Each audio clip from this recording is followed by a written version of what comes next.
investigators, Mike Evans again with this week's riveting episode number 256 of Spy Curious, the investigation weekly news for government, corporate and private investigators in Australia. And it's really great to have you back, people. Thanks for saying hello over there. I really appreciate that, everyone. It's really nice to know I've got some company. Yes, and everybody's sharing a cup of coffee. So this week we've got some interesting information again about what's been happening around Australia this week in investigations. So I'll just run through a couple of them. I'm by myself today. Casey's very busy. She's working in 4 different projects at once. She can't make it today, unfortunately. I think she's going to have difficulty being here for the rest of the year, where she's going at the moment with her workload, which is great. She's a very, very busy girl. Lady, sorry.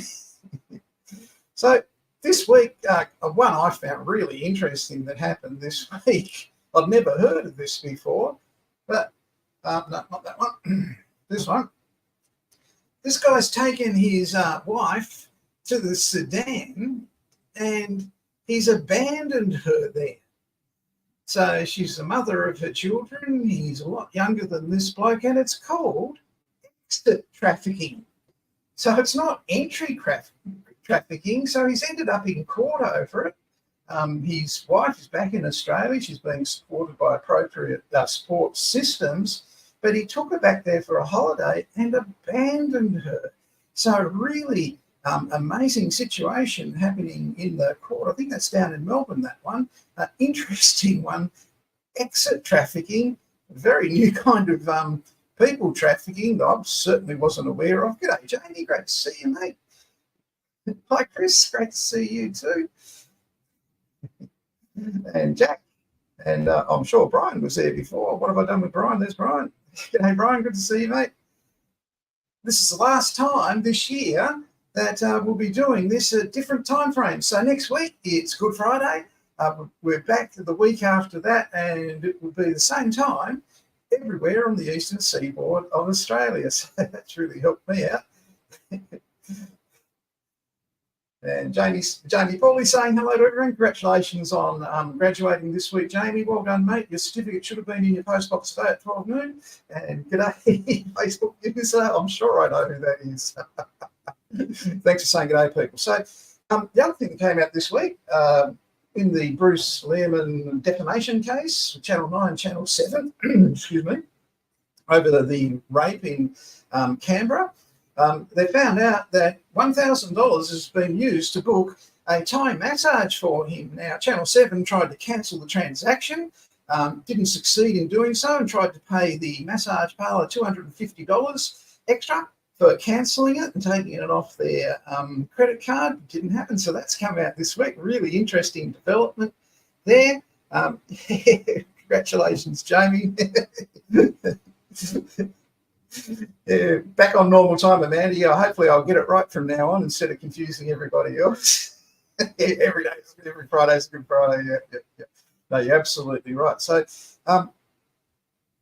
the Bruce Lehrman Thai massage thing, really interesting. That's starting to hot up, make it very difficult for the magistrate who's running that case to have a clear, emotion-free view of it. But what they do, magistrates, when they look at things like this, they listen to this side and they listen to this side.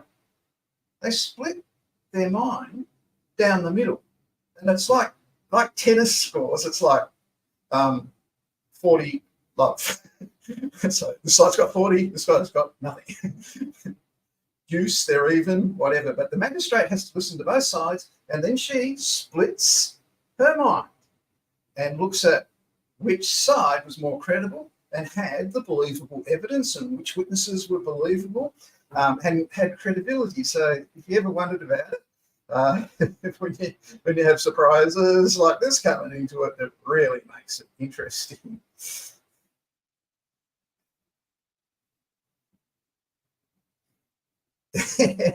That's true.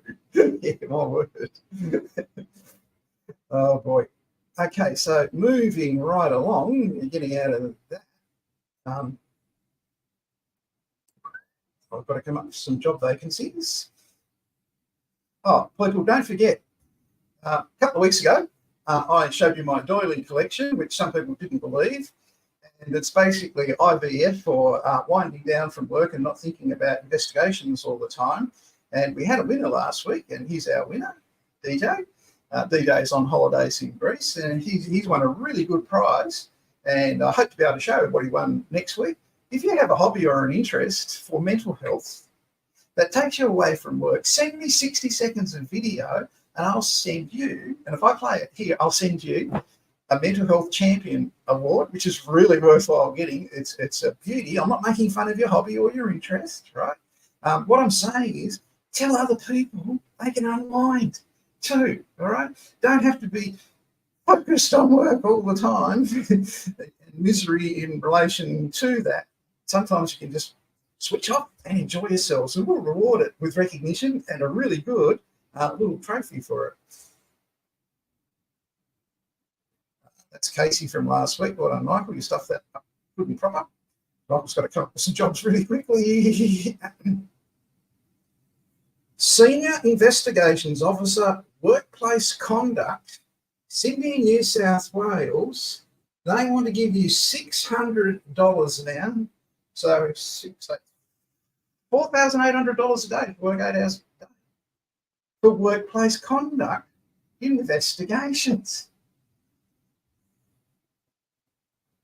Yes, send it through, Chris. Can't wait to see it, mate. Workplace conduct investigations. Now, how are you going to do workplace conduct investigations? Well, people, in Investigations Uni, if you look at presentation number 20, okay, you're an Australian Security Academy student, number 20, I show you in 35 minutes how to do code of conduct workplace investigation and get to the bottom of actually what happens in 35 minutes. Every code of conduct investigation. And if you were smart, you got yourself a little certificate that looks like this for your CPD, not find one, but this would say code of conduct, not security tenders, okay? And if someone at the job interview says, well, how would you approach the workplace conduct investigation? You go, episode 20, Investigations Uni, this is how it happens, this is what you look for, this is what led to it, this is why it was allowed to happen. Happens every time. Investigations Uni, people, presentation number 20. If you're an Australian Security Academy student, you can earn $4,800 a day with that job you just saw there by watching episode number 20. And I'm not exaggerating. Sounds good, mate. Yep, the more you research it, the better. Worked out code of conduct in bullying, harassment, racial discrimination, sexual discrimination, inappropriate conduct, inappropriate use of power, inappropriate application of process, policy, and procedure. They are the things that you can look at in episode 20, 35 minutes, right? And you can master it. There it is, number 20, highlighted in blue in the middle, right? With other investigation episodes there up to 82 now. $4,800 a day. Not bad. Pretty good. You're on the right place here, people. Other things that came up this week. Allied Universal are at the Crash CTP Liability Conference today. Yeah, in beautiful Adelaide. We've got a lot of people watching from beautiful Adelaide. So that's on today. That's in the news this week. Principal investigators, psychosocial. Wow. I'm going to have to switch for a minute and go to show you where you can find that at Investigations Uni. Let's have a look.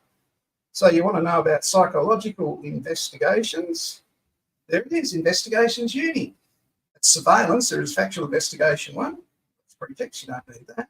But people, you have access to that in Investigations Uni as well. So keep that in mind. This job that they're advertising here for the psychosocial investigator. Sorry, bring it back up. No, that's the workplace conduct.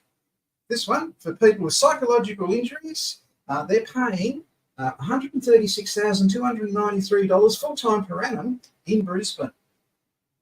It's all in Investigations Uni. Be confident moving ahead with your course, people. Thanks, Jack. This is a family show, mate. I appreciate your input there, Jack. Very kind of you. So there are a couple of job vacancies that are available today around the place. Workplace conduct, that code of conduct presentation has me explaining all about the two sides and what happens. There it is. Easy Code of Conduct Investigations with Mike Evans, episode 20 of Investigation Uni. It's got an example of a guy in Brisbane who got away with millions of dollars as a result of ripping off the system and basically grooming everybody he worked with to believe his lie. So that's in that Code of Conduct investigation. How to get to the bottom of it. He's the classic example of the type of person that I talk about in episode 20. So make sure you ask me, if you're not getting invites to Investigation Duty, ask me to invite you. No problem, I'll just put you on the list. Yeah, well, they may say that. Okay. Right. Surveillance is a legitimate type of investigation, and it actually often leads to proving someone's claim more often than it does denying someone's claim. So keep that in mind. As a surveillance operative, you often show people that are very ill who cannot do what they say they can't do. Quite interesting, right? This is a great job. It's an investigator for general insurance claims with corporate investigation services. So general insurance are CTP liability, home and contents, public liability, motor vehicle accident, stolen motor vehicles and arson claims. That's what you're going to be doing for general insurance investigations. Now, I'm sure you all knew that because you've seen that in the presentations in Investigations Uni. I'll give you a sad example of when it goes wrong. This is the Australian Security Academy's interactive Facebook page. People get on here and share and make announcements and share their business, share their ideas, ask for help in relation to something they're not sure of, and it's completely legitimate. Everything about this Facebook page is in the About section. Who owns it? Who runs it? And basically it's owned by the Australian Security Academy. That's it. All right, if someone goes in there and asks, where's a good place to do a course? And someone puts Joe Flogg's fly-by-night security gunfire investigations, I'm going to delete the person and the comment, right? So it's just not going to happen, and I get some beauties. So this guy who did his course at the place where the two guys are under investigation by the Victorian police for 240 breaches of the LRD's approval for RTOs. He did his course there and he's looking for work and asked me in here to help him find work. No, I don't do that. I help Australian Security Academy students find work. I'm not here to help anybody else's students, especially when their directors are facing 240 counts of non-compliance with the conditions of approval. This is serious indictable offence stuff. So I'm not there to help anyone do that. I'm there to help my students. This person who's studying at that organisation wanted our students in this Facebook group to give her the answers to a question in her course. Now, if one of my students did that, I'd have a little private message chat with them and say, no, I need you to do it. You can't go and ask a bunch of people on Facebook to do it for you. So you really got to go back to the RTO that you did it with to get help with this sort of stuff. And if they won't help you, you made the wrong decision.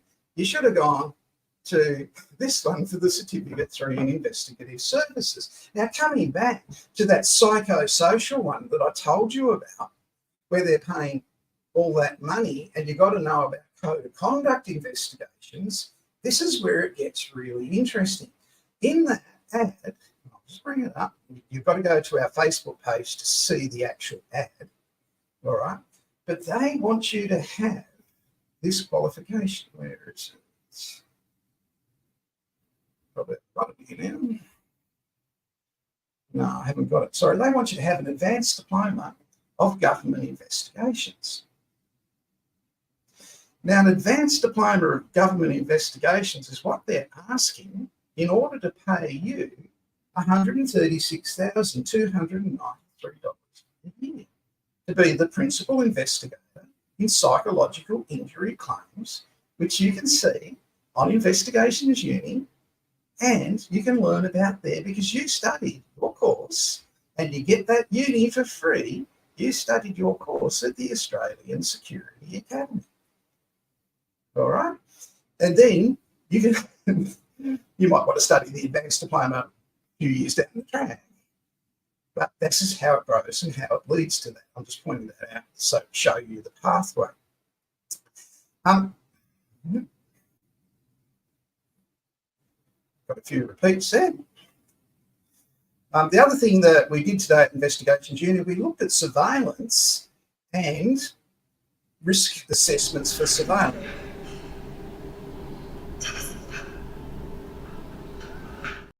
Sorry. Fat fingers. Here we go. This is what we looked at in Investigations Uni today. We looked at the weather and how it affects surveillance at this time of year. Oops, I'm coming.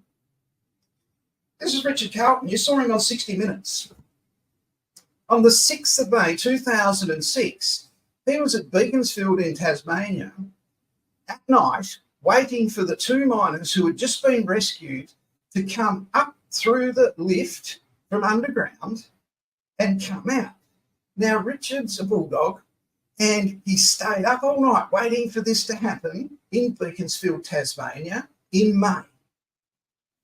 And it's getting around about 5 o'clock in the morning, 4 o'clock in the morning. He hasn't got any warm clothing with him, and he's sitting in his car. When you do surveillance that time of year, it's really cold. Yeah, crazy farmers with guns, sure, they're out there, my word. And they've got dope crops they want to protect and want to know what you're snooping around for. Good point. All right, so Richard is waiting for these miners to come out so he can have the exclusive interview with him because he's a bulldog reporter. And they're being delayed down there, getting them sort of debriefed and checking them out while they sort of come out from under this cage, under the rock and all that sort of stuff. And it's been delay. And so it's come daylight. Richard's been sitting in this car all night, refusing to budge. He's fixated. He's absolutely ready to go. He's got to get the main story. Or, he's just less of a person. When you're in a vehicle this time of year, it's just finished being warm as a surveillance operative. And for the last 4 months, you've been dressing down into shorts and a singlet just to keep cool in your vehicle. And when you left in the morning at 5 a.m. to go and be there at 6 a.m. to start, it was still warm. That was the last 4 months. That instantly changed on the first day of autumn. It's now got really colder, and you aren't prepared for it because you've just been so busy being warm. Now it's colder. Next week it's going to be colder still, and then we get into May in a couple of weeks' time, it's freezing. And that's so Richard Carlton was waiting for those two guys to come out to get the exclusive story and interview them, and they just got delayed underground, being debriefed and checked over and all that sort of thing. And he'd stayed there all night to get it in the freezing cold in Beaconsfield in a vehicle. So it's come to mid-morning and there's a press conference being held, and Richard Carlton goes to ask hard-hitting questions about previous rockfalls and stuff like that from the mine manager who's having the press conference and saying, we've got the two guys over here in a minute. And Richard Carlton had a heart attack and died. Now, one of the major reasons, apart from poor health and a bad history of heart attacks, and he'd been diagnosed with prostate cancer as well, was sitting in that vehicle in the freezing cold, unprotected, with that cold coming down on his chest on the 6th of May 2006, and that would have severely weakened him, right? He wasn't going to give up. He was absolutely determined, right? And basically he contributed to himself by not keeping warm. He might have had the heater off and on or whatever, I don't know, I wasn't there, but that's what a risk is to surveillance investigators conducting investigations in the early morning winter. You felt it yourself, you know the feeling. It's this time of year that it starts. So be aware of it. It's the same as heat in summertime. Really important that you're situationally aware with your security risk assessment that you're doing about going into these areas and what you're actually going to do. Now, my background is in mine safety. I got into investigations because of mine safety. And we used to do, in these underground mines where I worked, fake rescues. And we'd have dummies with broken legs or with bleeding, something like that. And the sirens would go off at 11:30 at night. We'd take off down there and do mine rescue practices. Now, where Richard Carlton was at Beaconsfield, the two miners that were in that collapse in Beaconsfield were in a cage. So they'd been working in this cage, doing whatever underground. They'd be probably supporting what you and I would call the roof of them, but they call it the ground. So the ground support team. So they're drilling holes and putting metal rods up there to stop great big rocks falling down. Anyway, they're in this cage and these great big rocks fell down and on top of their cage. They're two burly miners and they couldn't get that rock off the top of their cage. That's what saved them. They would have been crushed, completely crushed. If ever you're underground, the best case scenario, if you get stuck and the mine's blocked off, the best case scenario is to be in a cage. Yes, gold mine death in Ballarat, sad, tragic situation, should never have happened. Right? The best case scenario is to be in a cage with a bloody great big rock on top. If you're going to be stuck there for 5 days, that's the best thing that can happen. I don't care how smelly, how ugly, how hairy the other person in that cage is with you. I don't care how you go to the toilet. That doesn't matter. You want to be in a cage with a rock on top. Here's why. We were doing one exercise one night, and I had my torch because it's dark. And I had my torch, and the batteries had run out. So you've always got spare batteries, and you've got 15 minutes of oxygen on your belt in case you get trapped. That's going to do a lot of good, right? So I go into one of the crib rooms. They're just a cave in the side of the tunnel where there's a table and some chairs and people stop and have their morning tea, lunch and afternoon tea, depending on what shift they do. Now, I had my batteries. I took the old ones out, put the new ones in, and there's a 44-gallon drum in the corner. That's the rubbish bin. Nothing comes out of a mine shaft, nothing. What they do, if they've got rubbish, okay, they just go and take it and tip it down the side of another old mine shaft. And it just goes down, down, down, down, and it's gone. Old equipment, they don't bother lifting that back up and selling it at an auction after it's been down there rusting and being wrecked and bumped into for years. They just push it over the side and goes down a hole. It's gone. So all the rubbish goes over there. It's wet. It's constantly dripping with water. There's rubbish being emptied, sandwiches, pies, Chico rolls, cakes, Lavingtons, vegetables. It's all going down this mine shaft. It's warm and it's wet. I threw my first battery at this 44-gallon drum and it hit the side. I missed, didn't go in. Shocking. This thing I thought was like a dog come up out of the rubbish bin and looked at me because the battery just hit the side of it. And I looked at it and I thought, Jesus Christ, that's the biggest possum I've ever seen in my life. I had the torch on and its eyes are shining and it's looking back at me. And then I thought about that. As a straight drive, 3 kilometres underground, then in a shaft and down, so I'm probably 300 metres below the surface. Possums live in trees. They don't go underground in holes. This was a giant rat.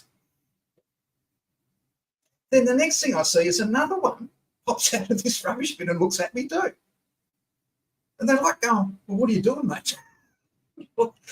They've got constant food supply, constant water, no predators, There's no pest control out of mine, right? They're giant rats, the size of a possum. So if you're down a mine and a rockfall comes in and stops anyone coming in or out, and any food coming in or out, after about the third day, the rats run out of food. They're giant rats. There's thousands of them. If you're there, not in a cage with a rock on top of you, but you're sitting on the side of the access roads that are in the tunnel with a rock on your leg and you can't move, guess what's going to be eating you alive on day 4? You're the only food supply then. When the rescue team finally gets to you 2 days later, like happened in Beaconsfield, it took a long time to get them because there's all sorts of safety issues. When the rescue team finally get to you, they're going to find a skeleton. And you would have fought off brilliantly the first 400 giant rats. You would have.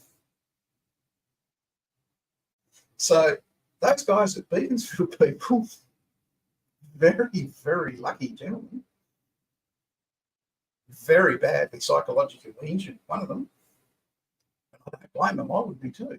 So best case scenario, if you're a miner cage with a rock on top of you so nothing can get in there if you're in there for an extended stay. Trust me. I've seen it for myself. Got out of that crib room very quickly. I wasn't arguing over control of the space with 2 giant rats, I can tell you that. Never had anyone attacked by them or when I was in it, but I'm sure somewhere along the way there would have been an argument over half a sandwich once. Take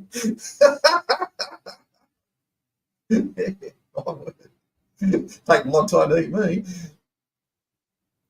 So that's a real hazard in mining. So keep that in mind if ever you're doing security risk assessment for a mine. Federals are after investigators. They want 2 licensed investigators and a trainee workers' compensation investigator. Workers' compensation, you're going to be doing work-safe investigations in every state and territory.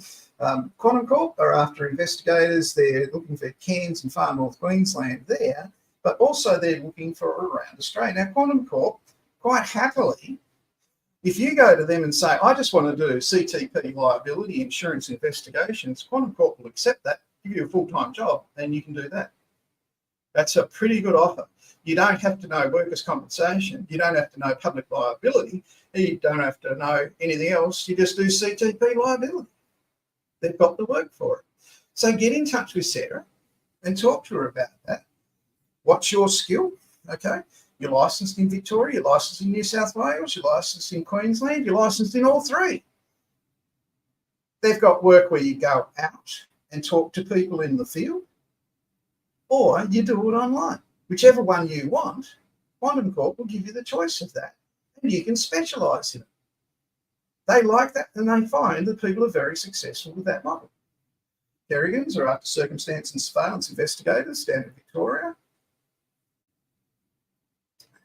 Factual investigators at Seeker Group in Victoria, they're looking for factual investigators down there. You apply today, you'll start Tuesday. Get in touch with Robert, Seeker Group. Pinkertons are looking for surveillance and factual investigators down in Victoria. If you're looking for any of these jobs, people, they're on our Australian Security Academy Private Investigator Corporate and Government Investigations jobs page. So that's where you go to see those vacancies.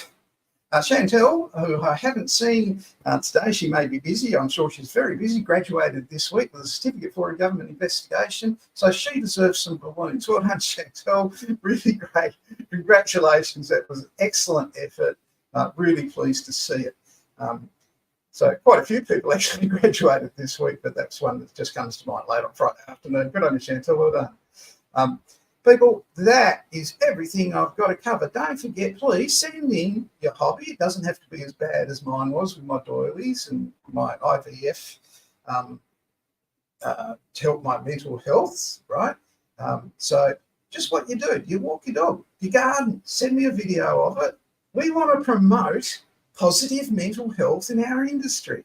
The investigations industry in Australia is absolutely shit.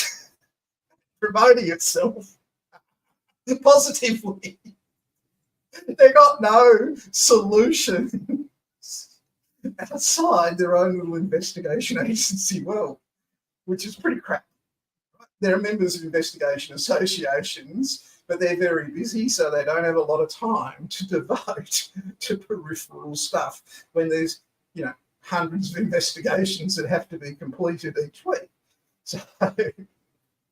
So it can be a little bit self-defeating in that sense, but part of our responsibility and capability here at Spy Curious every Friday at episode 256 is to promote positive mental health for investigators throughout Australia. And we do that by sharing what you do in relation to it.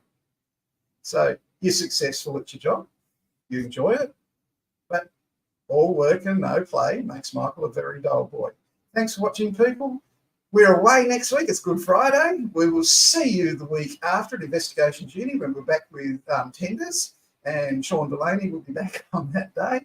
And everybody will be at non-daylight saving time.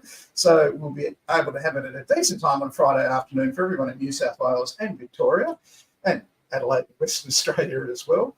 So thanks for watching. Look forward to seeing you next week. Good on you, Jack. You have a great week, mate. Hope you're going away for Easter, travelling around your beautiful state. And see you then. I'm Mike Evans from the Australian Security Academy. That was episode 256 of Spy Curious. I'm going out in our usual way with my favourite people.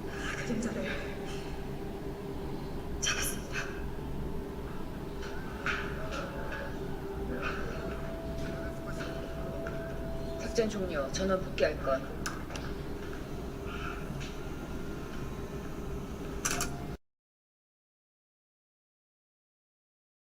That's our mission complete for this week. See you in 2 weeks' time. Thanks, people. Thanks for watching. Have a great Easter.